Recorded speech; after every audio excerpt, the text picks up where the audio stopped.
Good morning mga idol. Pa-subscribe to my channel, George Lagitaw channel, YouTube channel. Pa-subscribe po at pakipindot na po ng bell button para updated kayo sa mga iba pang mga video natin. Ito mga idol, oh. Nagkatay ng baboy. Ilog ko sa kawa para lumambot yung live. Ayan. So mga idol, panoorin nyo. Subscribe ka lang po sa ating YouTube channel, George Lagitaw po. Para at pakipindot na lang po ng bell button para updated tayo sa mga iba pang mga video. Ayan.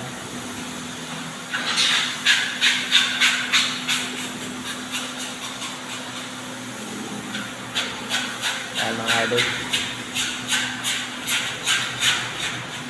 Panoorin nyo po. Para at paki-share na lang po. Like and share ng ating video. YouTube channel, George Lagitaw. Subscribe po.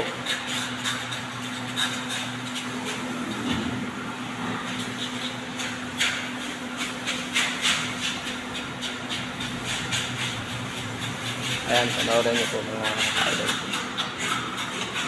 Ganun lang kabilis. Ganun lang kabilis maglinis ng balahibo ng baboy. Lug-lug lang sa kawa.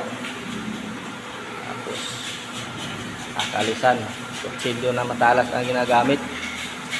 Kung dati yung mga video hindi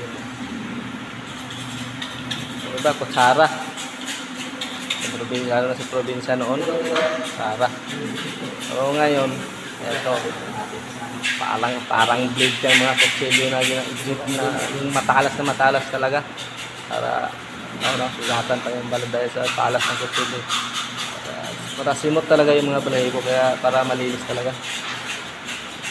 So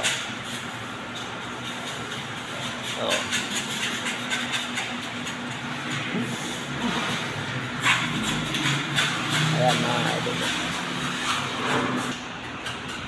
Ito mga idol. Tapos na.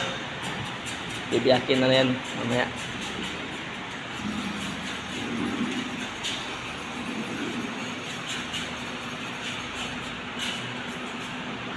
Ayan po, na sasabit na. Ayan po.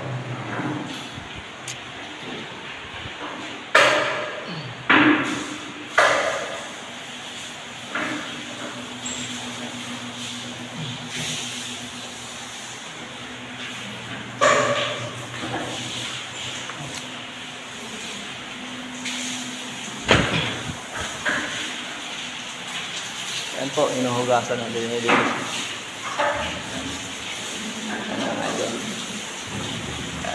Malinis yan. Nadali na sa palengke yan. Ayan.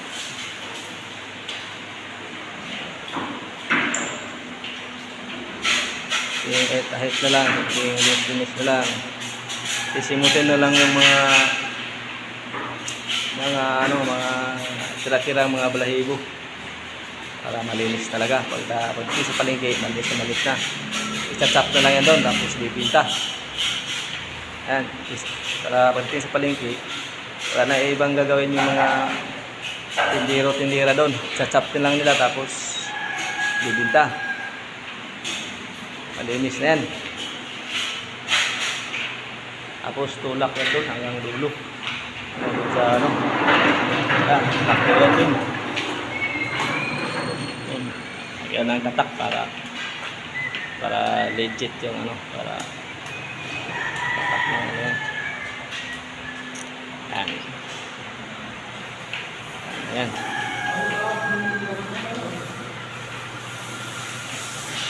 Lang. Salamat. Pa-subscribe ng aking channel. Like and share na lang po. Tapos pakipindot na ng bell button para updated po tayo sa iba pang mga videos. Thank you po. Magandang araw po.